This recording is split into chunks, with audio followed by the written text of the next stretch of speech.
Good morning, everyone. Welcome to the June 7th Mountain Community Capital Fund Operating Committee meeting. Thanks to everyone that's joined us today, and thanks to the members of the public that may be watching live or in our future recording. We are going to go ahead and get started this morning. All the materials have been posted in advance, including agenda, other types of reporting documents on the city's website for the Mountain Community Capital Fund. But we're calling this meeting to order. We'll kick off with a roll call. And so what I'd like everyone to do, I will call your name. When I call your name, please state that you are present and whether or not you are a voting member and how you were appointed and if you have a title as it relates to this committee. So we'll kick off with Carl. Carl Alguire, Vice Chair, City Appointee, Voting Member. Charlie? I'm Charlie Savage. I am a member of the City of Asheville staff, and I'm not a voting member. Evie? Evie Otterstall, Buncombe County staff, not a voting member. Frank? Frank McGowan, City of Asheville staff from the Finance Department, and I am a voting member. Hunter? Greg Hoosman, Buncombe County appointee, and I'm a voting member. John? Hey, John Appleby, appointed by the City of Asheville, and I'm a voting member. Kelly?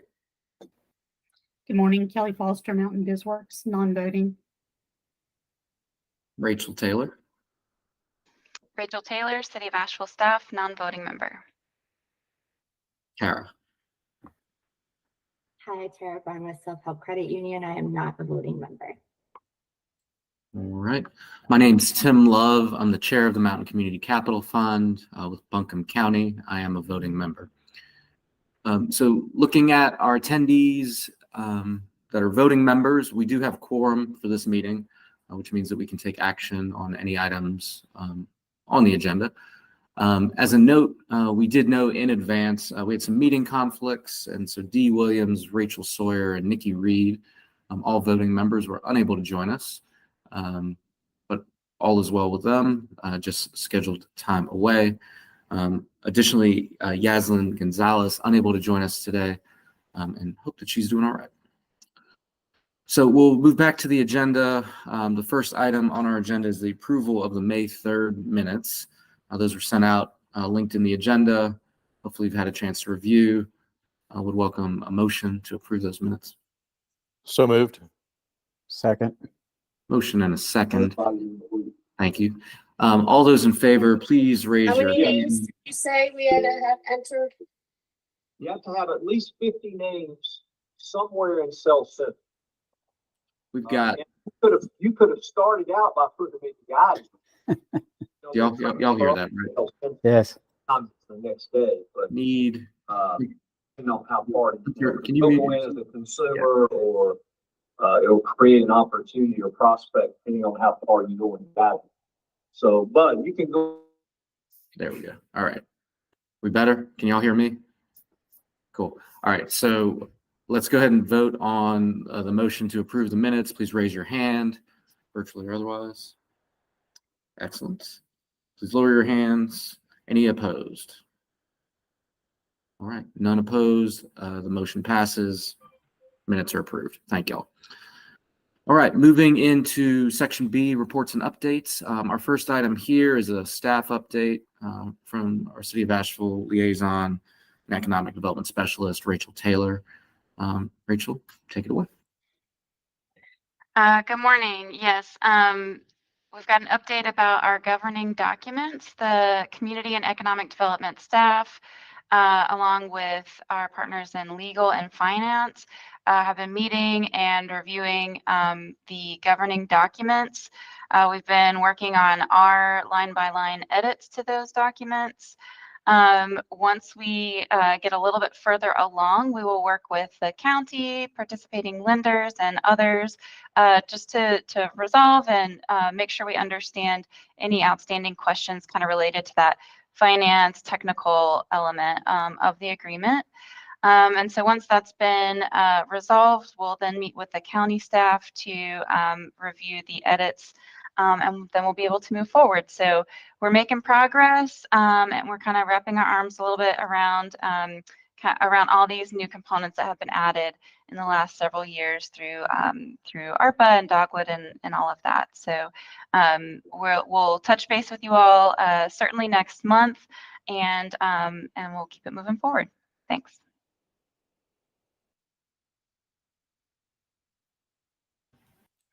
All right. Thank you, Rachel. And Rachel, just in terms of timing, can you give us a sense of when you see some of those internal discussions coming to closure, or scheduled, or just general? Yeah, so we've got some folks out of the office. I'd like for Nikki Reed to be a part of those, and she'll be out over the next couple weeks. So I'd like to schedule those after, either towards the end of June or early July. I think it's important that she be a part of those conversations since she's been kind of on board for this time. Thanks for the parameters. Appreciate that. All right. If no questions, no actions required on that item, just a quick update. Our next item is a review of the statement of account. And so I want to provide a little context on this. Many of you know that Self-Help serves as our fiduciary for the Mountain Community Capital Fund, meaning they sort of hold the funds, the loan guarantee funds, before they're utilized. Typically, Karen Omansky is with us, but Karen is out of the office and has asked Tara Brown to provide the update. But the statement of account, it's something we've actually not reviewed as a committee before, but want to get into a cadence now where we review this at every meeting that we have, every monthly meeting. And so this will basically show us our balances, what loan guarantees have been allocated, things like that. And so that's the context. I'll turn it over to Tara, who can walk us through. And if we have questions for Tara, we can certainly have those. So. Good morning, everyone. Thank you. Are you able to see this clearly, or is it very small? It's pretty good for me. Okay, great. Thank you. So yes, as Tim mentioned, Self-Help Credit Union holds the funds for Mountain Community Capital Fund. For those who aren't aware, this spreadsheet shows one thing that people are interested in is I might have to go to my own screen so I can see it because it's very small to me, is the current balance of the fund is this number in H16. So that's 1.8 million is the total balance in the account for Mountain Community Capital Fund. That includes funds from Buncombe County, City of Asheville, Dogwood Health Trust, and Mountain BizWorks. The Mountain BizWorks funds are related to the ARPA funding that they received, but the actual dollars in the account are from other funds from Mountain BizWorks and not ARPA themselves, so that there's not a rigorous reporting requirement that could be required with ARPA, an additional strain on the compliance for Mountain Community Capital Fund. The losses that have been allocated to date from the funds total 116,000, and those have been split evenly between Buncombe County and the City of Asheville as requested. So it's not exactly even because of accounting, but generally the idea is to split it evenly. So it's 44% to the county and 56% to the city, or maybe it is even because the city has a little more funds anyway. So that was how the losses are allocated based on the previous agreement. When there's a new agreement signed, the funds can be, or the losses can be allocated equally among all of the funds, or in some different way that the committee decides. So that's part of what Rachel was talking about with the need for a new agreement, because the current agreement funding only existed from Buncombe County and the City of Asheville, and we've since been fortunate to get additional funding from Dogwood Health Trust and Mountain BizWorks ARCA application. So long and short, 1.8 million is remaining with 116,000 losses to date. Those losses are for 6 loans to 5 individual businesses. We've covered them previously in these meetings. I'm gonna pause for questions and see if anyone has any comments, questions.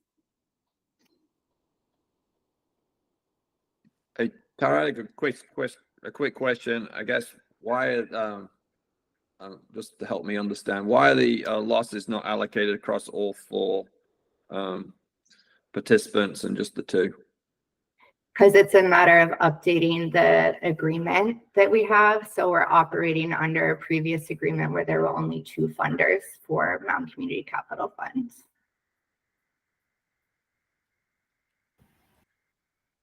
Yep, great question, John. And Tara's right, which is why we want to get these governing documents updated. In terms of what that update might look like, we've proposed kind of a more dynamic proration formula, which is just based on like who's contributed as opposed to a fixed percentage. But yeah. Well, that should spur the city and the county into action, I would think. Yep. Frank, I see your hand is raised. Thank you, Tim. I don't know the answer to this question. I'm going to show my ignorance here. But obviously with that infusion by Dogwood Health Trust, and I don't know if I may be directing this to Rachel, I'm not sure.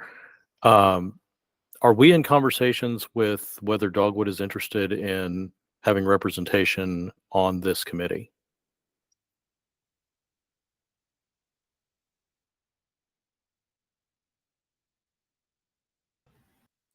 I don't know that anyone's ever asked that question, and we can note it. I also don't know that I mean, Dogwood funds many organizations and doesn't necessarily have a role, but we can put it on a list. It's a question for sure. Yeah, thank you.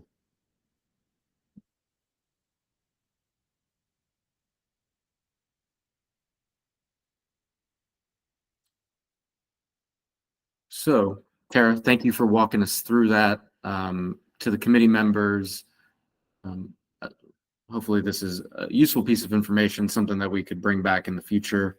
In terms of frequency, do we feel like a monthly update is the right frequency or less frequent, quarterly?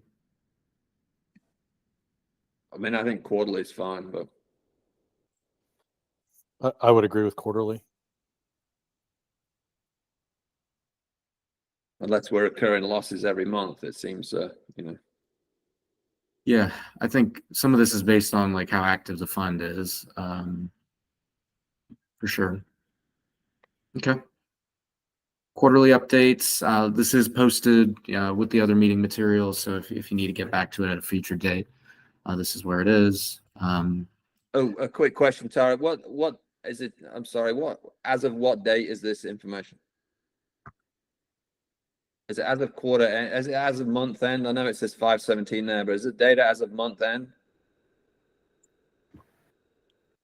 I would think it was as of 5/17. So it's not as of 4/30? Right. I mean, it might be the same numbers, 4/30 to 5/17, but it's as of 5/17.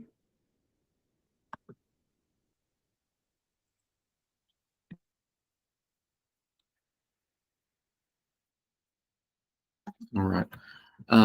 Thank you, Tara. And then, Tara, we will work with you to kind of ping you as this item comes up for future meetings. But if you could work with your folks to just be ready for some type of quarterly schedule. And we can tie it to an actual quarter if that's better. I know we're in between on this one, I think, at least with my fiscal year. So. Thank you. I'll let Karen know, and we can, if there's a cadence that's easier or something, I'll check in with her. Yeah. Cool. All right. Thanks, everyone. Next up, we've got Mountain BizWorks to provide an update. As I noted earlier, Yaslin is not with us today, but we do have Kelly Foster, per usual. Good to see Kelly. Good morning. Yep. So Kelly, you're going to present an update on the monthly report. As I understand it, we don't have any requests for claims or new loan guarantees. So this is just our typical monthly update. So Kelly, take it away. Correct. Can everyone see that okay? It's a little small.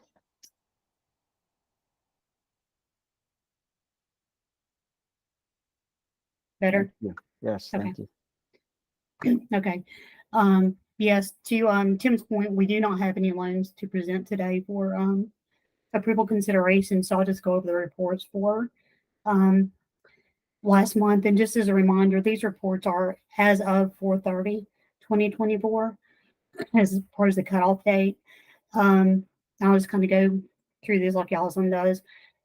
We did 2 loans last month, 2 additional loans that went into the portfolio, which brings the total loan count up to 68. Now that's over the life of the fund, not the current outstanding. Total dollars lent is 2.5 and new dollars lent is 2.2. And then we have the total guarantee used is 2.1.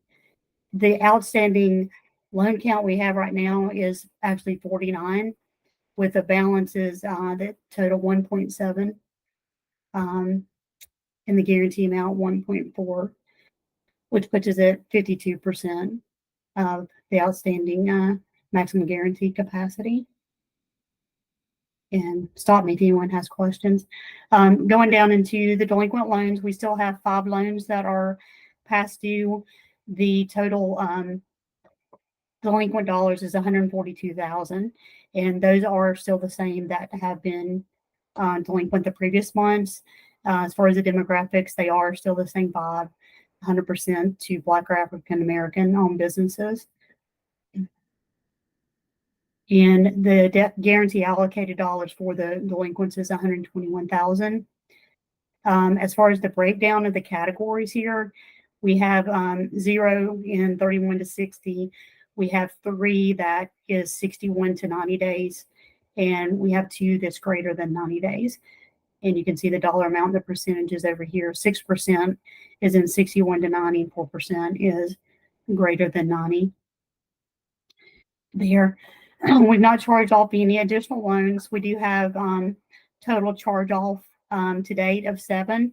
And as a friendly reminder on that one, we have filed a claim for 6 previous ones. There was a total of 5 claims, and we had 6 because 2 of the claims belong to the same business. The reason this is 7 here is we did charge off one, I think it was in December, and I was going to bring it for claims last month and then again this month, but I've been able to get in touch with the business owner, and we're hopeful that we can work something out. If not, I do think there's some collateral that I can get and hopefully lower the balance, and I want to make sure that we do that before we present it for a claim there. So that's why you see a little bit different there, 7,007, and total charge-off amounts 139. Excuse me, which puts us at the 1.6, which is well below the 5% threshold there. Scrolling down, loan payoff this month, we had 0 loans that paid off. We've had 13 that have paid off to date, with the balances of 430,000, 25%. And this goes to what I said a few minutes ago. The claims pending, you'll see 6 here at 116,000, which are the ones you're aware of, and then the charge off up here where you have the 7 there. That's why you see a small difference there, because we've not presented that one claim for payment yet.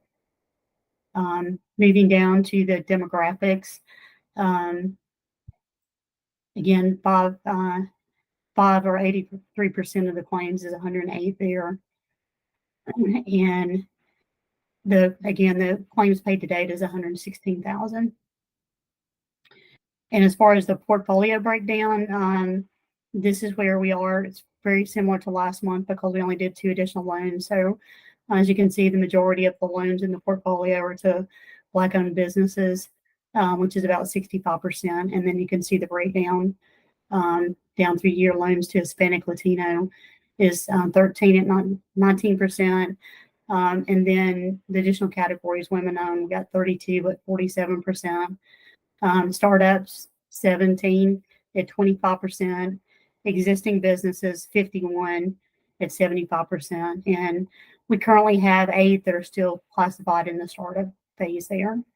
And number of jobs created was 248. So I'll pause here to see if anyone has any questions. No, but this is much clearer and much more helpful. Thank you so much. He was a single guy, and she made that appointment. Yeah, I'd echo what Carl said. I mean, that was Yeah. I think we're all kind of tracking along, and so appreciate the work. I know we asked for a lot of new information. Yeah, sure. One additional thing I know there's been a lot of questions on when we have the cutoff as of like April 30th, and now we're in June. So a lot of the questions come up, well, what about the 5 loans that we have now? Have they paid since this report? And just to kind of give you a little clarity on that, the 5 that we have, they're on the past due that we've been working. I'm really confident that 3 of those that we'll be able to have payment arrangements by the end, hopefully, of this month. So I don't think those will turn into claims, although I cannot guarantee that. That's just what it's looking like right now, and it could change next month. We have one of those that actually has been paying, but it's not consistent. And we're working on that claim or that client to get it more consistent. And we've got one of the 5 claims that I think most likely will turn into, one of the 5 delinquents most likely will turn into a claim, but I'm not going to know that probably for another, I would say 30 days. We're still in contact trying to work something out with him. So I hope that helps give a little bit more clarity on the ones that are past due. Hey, Kelly, I know you can't go into real specifics, but is there any more color you can add to the bottom 2 on the spreadsheet, which lists all the loans? So just because the loans were issued, and then basically it looks like from the spreadsheet, they've basically gone into default basically straight away. So I don't know, and I touched on this last meeting, is like what checks and balances you guys got in place? Because it just feels like we've lent the money and then they basically not paid. The other ones, they obviously paid for a while and then they've gone into a little bit get behind. But these 2 just seems like they got the money and just basically not paid.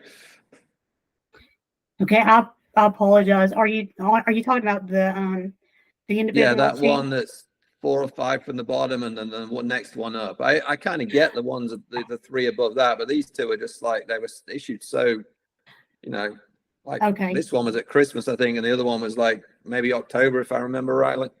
Yeah. Okay. I follow what you're saying now. Yeah, I'm gonna have to be careful trying to give updates so I don't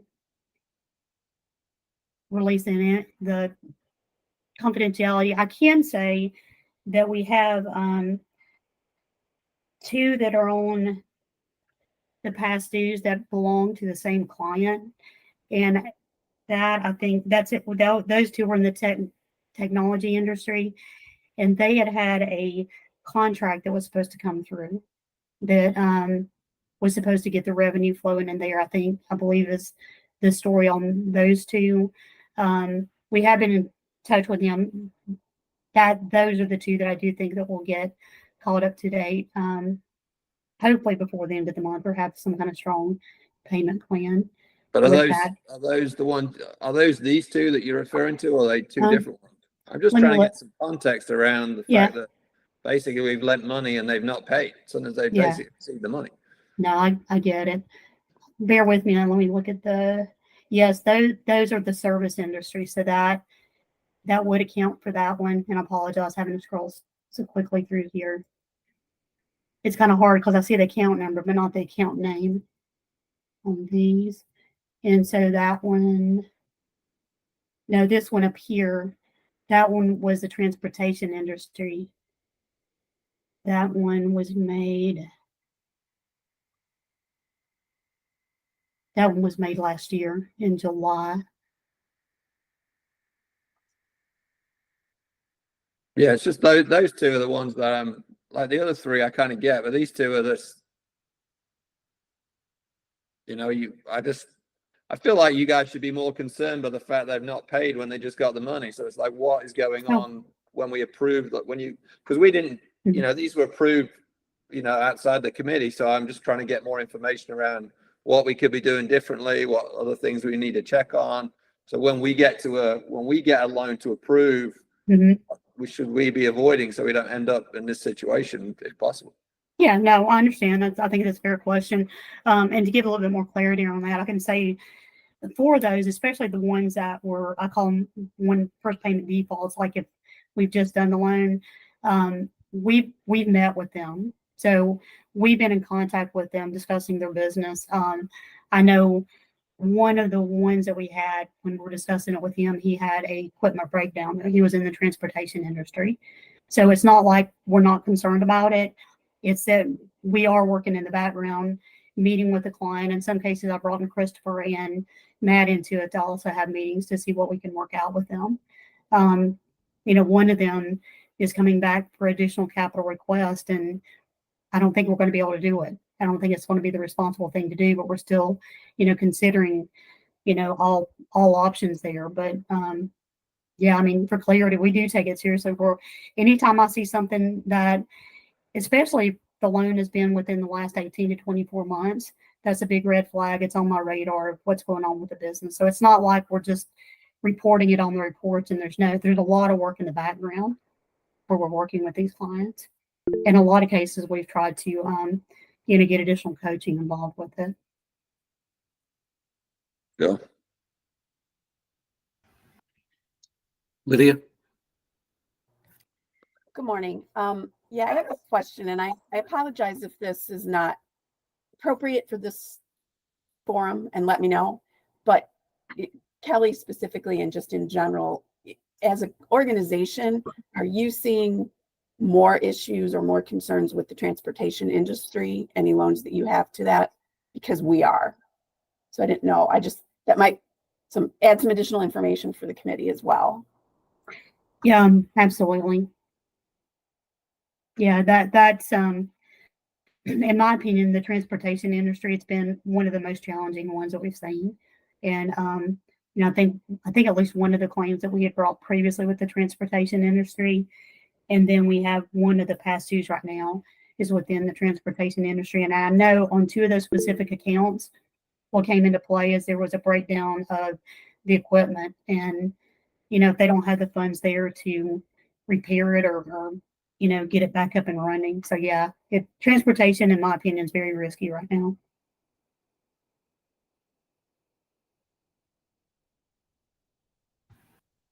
Carl?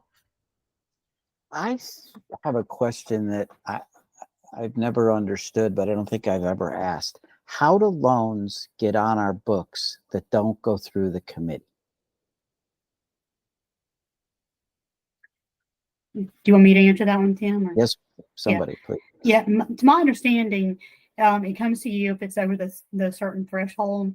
And the way I understand internally, if it's below the threshold, we go through the same approval process internally as far as getting the internal approval, just as if it were coming to the committee. And then we enroll it in the program internally, we flag it in our system, you know, as going through the MCCF program, which guarantee is on it. And then what happens there is that flows into the monthly report that we see. So for example, I think there was 2 last month, 2 new loans, and both of those were below the threshold. They were 34,000 and then 11,000. So quite honestly, what would have happened with those? We went through the internal approval process, and then once it was closed, then we enroll it in the program in our system, and then it spits out on the report here.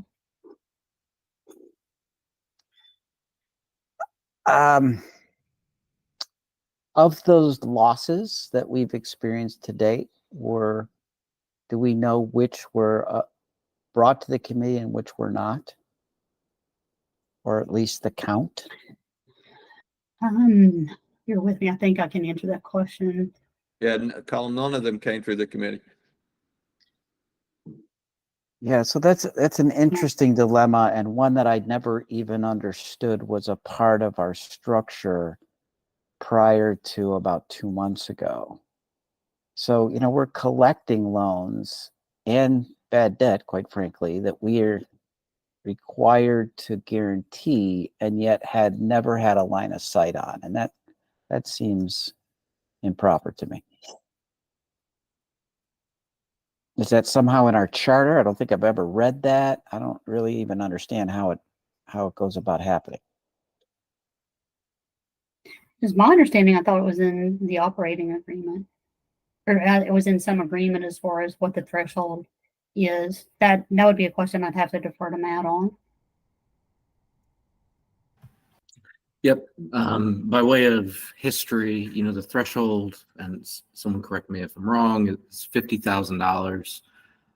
The thought process when the fund was established was that we should try to be nimble and kind of meet the needs of businesses more quickly than the schedule of a committee. And we can debate the merits of that for sure. I think there were different perspectives on that for sure. So that's where we are. But I think it absolutely raises a question, which John and Carl both underscored, which is, do we need more visibility? And not from like a punitive standpoint, but just from a practical standpoint. If 100% of our loans have never made it to this committee that have defaulted, then maybe that's indicative of an issue. Yeah. So I would argue yes. Yeah. Go ahead, Frank. I think, and I'm doing a quick scan here, but I believe this is under the 2019 revised underwriting guidelines as part of the MCCF duties and services agreement. But I'm digging through some files here, but I think that's where I'm seeing it. Yep. And, with that said, I mean, that is something that can change if this committee wants to create additional oversight. So. Well, and if the issue is, acting quickly, certainly we could enact some process for that without just having them appear on our books. Like, we could do it by email. We could call a special session. We could do other things to make sure that we at least have some perspective.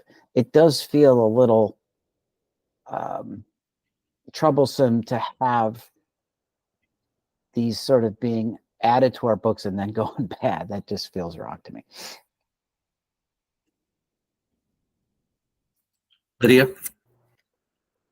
From a lender standpoint, if there is a way if we are going to look at all loans, no matter what the threshold, from a lender standpoint, the ease of coming only once a month is a problem, to be honest. There's some that I've definitely looked at that tried to, and we'd already been in application or underwriting for too long, and to wait an entire month would be too hard. Or by the time, maybe we were getting the approval only a couple days before this loan meeting, which was not enough time to prepare the documentation for here. So then it would be like almost another month and a half. So if there was a way to do it in the interim, whether it be email or whatever, that definitely would be helpful from a lender standpoint. And we've heard that from other CDFIs as well. Could I ask hey, Kelly, is there a minimum amount you lend? Like, is it has to be over 10,000 or over 15,000? Is there a floor to the amount that you will lend? There's not really a floor to it. I think on our website it may say, I can't remember, 5,000 or something. It's rare that I've seen them below 10,000.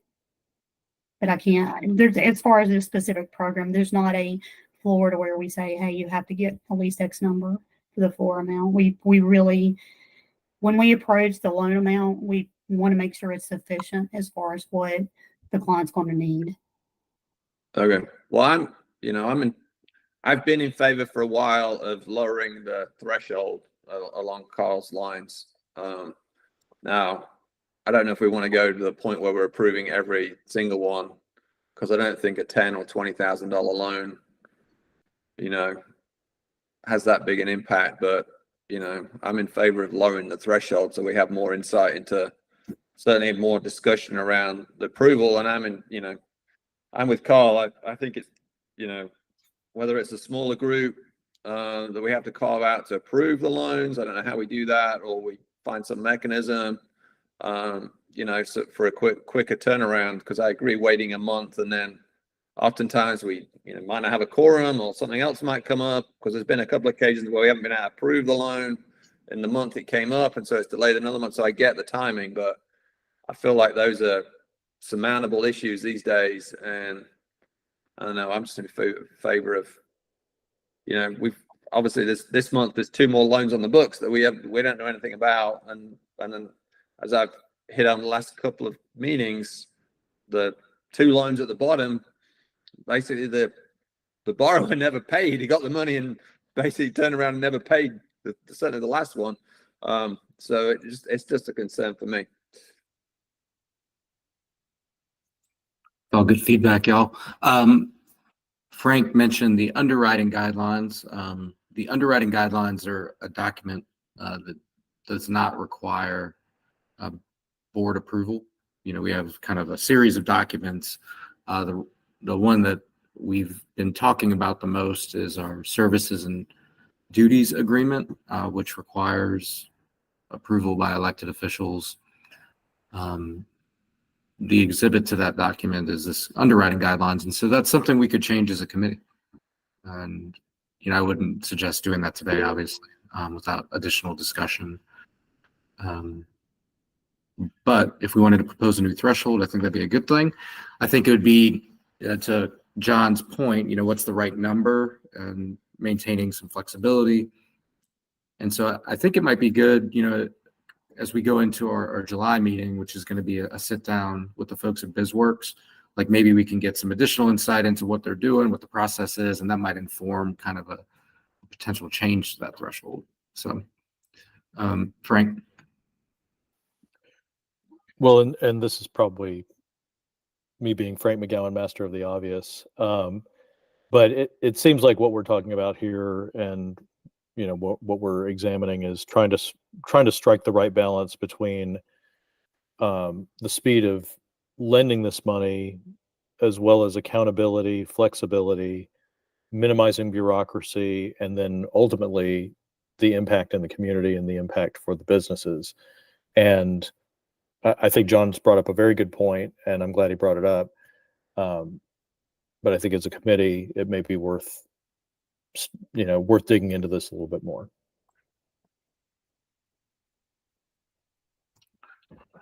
That all sounds good. Well, I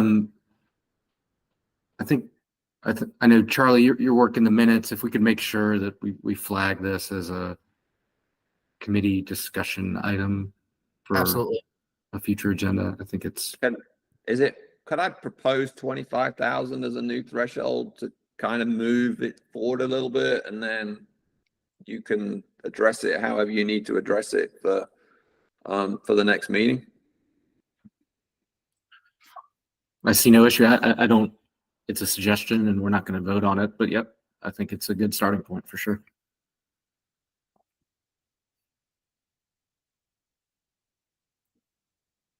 Any other thoughts on the reporting? I just had one. I'm sorry. I feel like I'm monopolizing. Keep going, John. Keep going. So Tara did a great job of walking through the dollars in the account. I can't tie those dollars to the spreadsheet that Kelly just walked through. So can we add a line that ties the two together somehow, and we can see the formula or some way, shape, or form? Because they should tie. And I get frustrated when I can't find numbers on two spreadsheets that should match somewhere. Yeah, I think I did notice one difference. I think her report was as of 5/17 and ours is of 5/30. Well, that's why I asked the Yeah. question of what the date was, because I'm Yeah. fairly confident it's probably month end data, but obviously I don't know that. But we should be able to tie the two together so that they all match, at least at some point, because it's frustrating when I can't tie numbers together.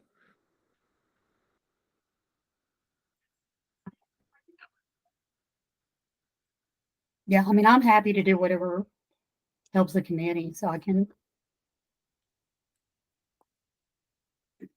Yep, that sounds good. So Yeah. we can take that item and make sure that they tie. I mean, Yeah, and all the accounting's being done in the same, under the same roof, so. Yeah. That used to be the problem, but that's not the problem anymore.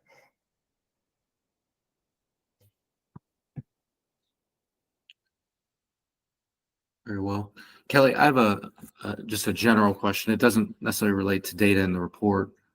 And, you know, we show this number at the bottom of the number of jobs created and retained. And I just wondered if you could give us a rough sense of, you know, size of our businesses in terms of number of employees. I'm not looking for anything exact. You know, I'm sure we've got some sole proprietorships, but, you know, up to, 25 people. What do you think? Is that something you can Yeah, I can give a guess. I'd have to actually pull a report and look at it. If just from what I've seen, I would think most of them have employees for less than 10. But again, that's a guess Mhm. on my part, to be very clear about that. But I can certainly look into that and report back. I'm happy to do that. Yeah, not a pressing item, just something better context for the portfolio. Go ahead, Frank. One last question. The number of jobs created and retained, does that take into account the defaults? Yes. Okay. All right. Good deal, y'all. Appreciate the discussion as always. Keep it coming. So that concludes our reports and updates. We have no items of new business. Unfinished business currently listed as empty as well, which brings us to informal discussion. And what we wanted to use this portion of the agenda for was a discussion of the July agenda, but also the July date for meeting. And so as a reminder, our plan for the July meeting was to go to Mountain BizWorks and kind of do a deep dive into their process, how they handle loans on the front end, how they handle claims and technical assistance, and all of kind of Kelly's work. And so what we wanted to do, one, is to figure out the date, and then two, figure out the topics that y'all want to talk about when we meet with BizWorks. So we don't want it to just be like, their perspective on what they want us to know. We want to know what the committee wants to know. So I'd like for us to start the discussion on the date first, so we can nail that. We are currently proposed for July 5th, and I'm going to propose that we definitely don't do that date, since I envision most people will be out of the office potentially. That pushes us, and Charlie, chime in at any point. I know you've and Rachel have been working on this, but and Rachel. Yes, so we've got I believe at least 3 voting members who prefer not to meet on July 5th. So I don't get a sense that we'll have a quorum. Mountain BizWorks proposed July 12th and July 19th. Additionally, from the last meeting, I believe there was a request to start about an hour later, just to give folks time to drive in and get there in person, about 10 o'clock.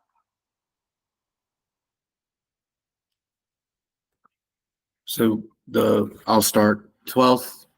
Looks good to me. If that looks good to y'all, can I get anybody out? I can't do the 12th or the 19th. I'm sorry. John, you're I here can do for every meeting. I can do the 12th, but not the 19th. Likewise, I'll be unavailable on the 19th. I can do the 12th and the 19th. I'm good on the 12th. John, can we get you for like 2 hours on the 12th? I will be at the beach. I mean, I potentially could dial in, but You'd have to dial in sober though, John. No comment. The 12th. The 12th seems to be the direction we're leaning. John, I'd love for you to be able to participate in some fashion, but I don't want to take you from your beach.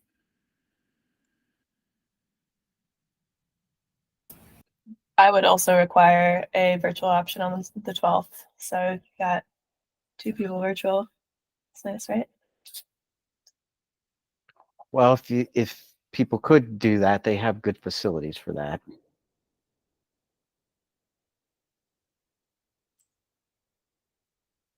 Let's go with the 12th. Sorry, John. that's okay. Yep. At least we can get it locked in. And then if folks that aren't with us today have other conflicts, that may require us to look at a future date anyway. But I'd like to get something on the books. So we'll look at the 12th. We'll do something that starts kind of late morning. Lydia, that was in an attempt to kind of meet your concern. So like a 10 o'clock start time, I think is what we're talking about. Yeah, I appreciate that. That would definitely help me. Awesome. All right, so that'll be plan of attack. The City of Asheville staff team will get that scheduled for us. So let's shift gears then, and let's talk about what we want to talk about with BizWorks. And Kelly, I don't know if there's anything you wanted to share about what y'all were thinking, or Yeah, I think when I was talking to Matt, I think there's a lot of questions just with our process. Like I think the question that came up earlier is that if you have someone that has a first payment default, how are we approaching those? What kind of interactions do we have with the clients on a daily basis? What we do to try to help those, and how we monitor to the accounts. Like being proactive versus reactive. So we were thinking that the more the committee knows of how we operate, how we approach things, it'll just bring us closer together to understand how we're doing things. But I'm open to whatever questions anybody has. I think that's the whole point of the meeting.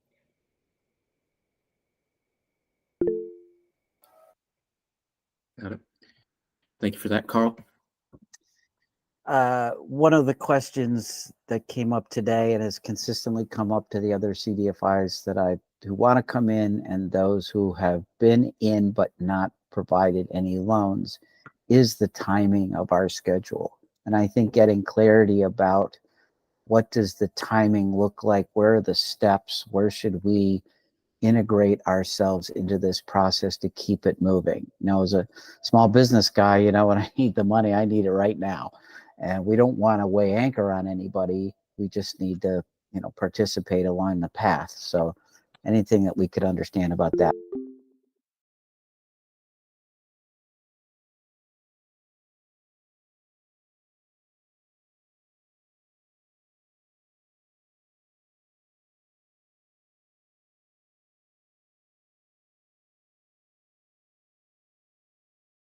Sure, when the loans are created, that's the first question. And then secondly, Excuse if a me, y'all. loan, Just 1 second. For some reason, the call just dropped for me. I need to check and make sure that we're still streaming. Okay. Thank you, Charles. Yeah.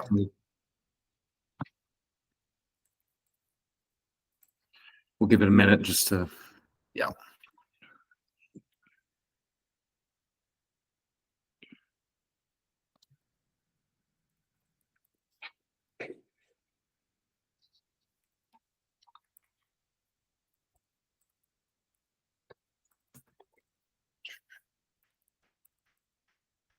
Okay.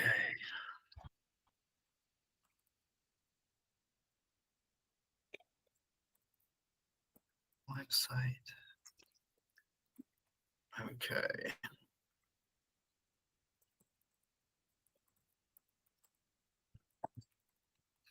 And while we're waiting on that, if I can ask a question Mhm. and showing my ignorance. So the location is going to be at Mountain BizWorks on Lexington Avenue in Asheville, correct?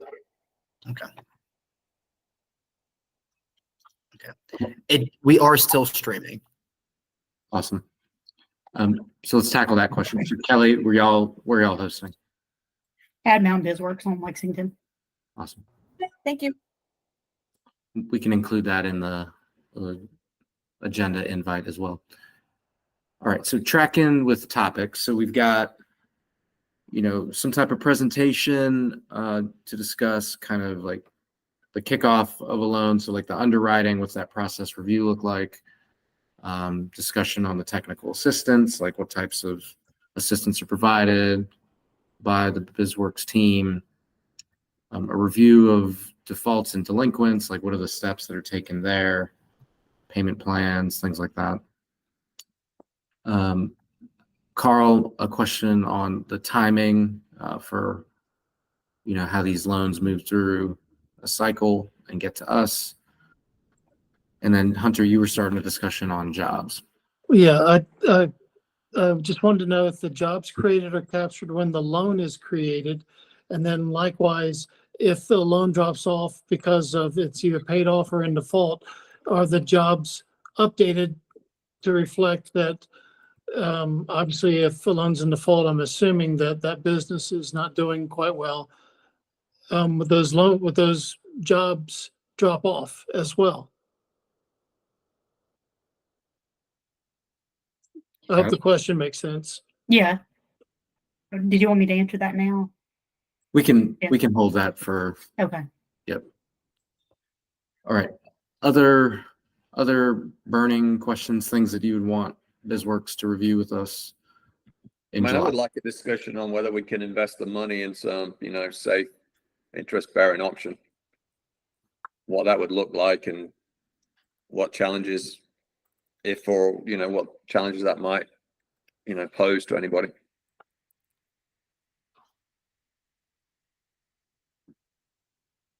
Okay. And Kelly, on that question, I know that there's some pending discussion on who our fiduciary is, but we should still revisit. Let's make the money work. Other topics.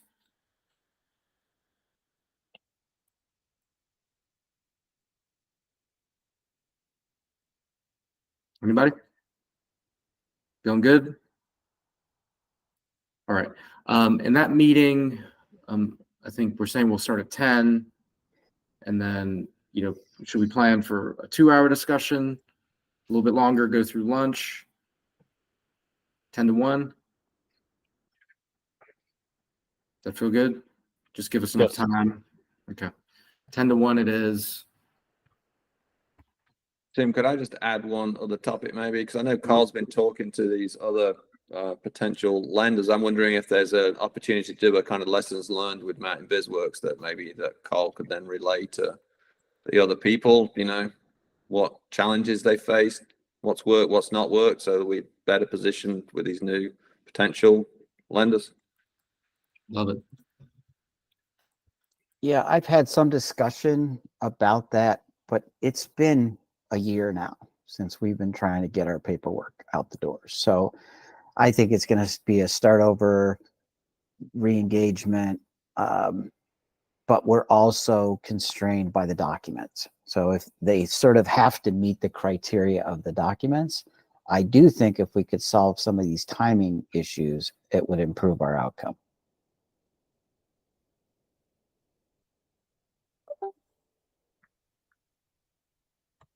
Good. All right, y'all. If you have other thoughts, we've got time to kind of craft this section of the agenda. It's not something we'll publish necessarily in terms of the topics we're going to discuss. So that's where we're at. All right, y'all. We are on schedule. We've covered everything that is in our meeting agenda. Does anyone have anything else they'd like to share with the group?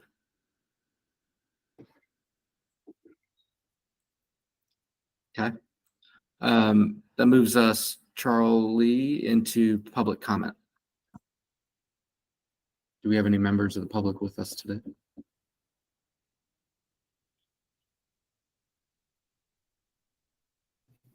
We do not have any members of the public with us. Awesome. Thank you, Charlie. All right. Well, I want to thank everyone for their attendance today. I hope that you're gearing up for summer and have some beach plans if you're so led.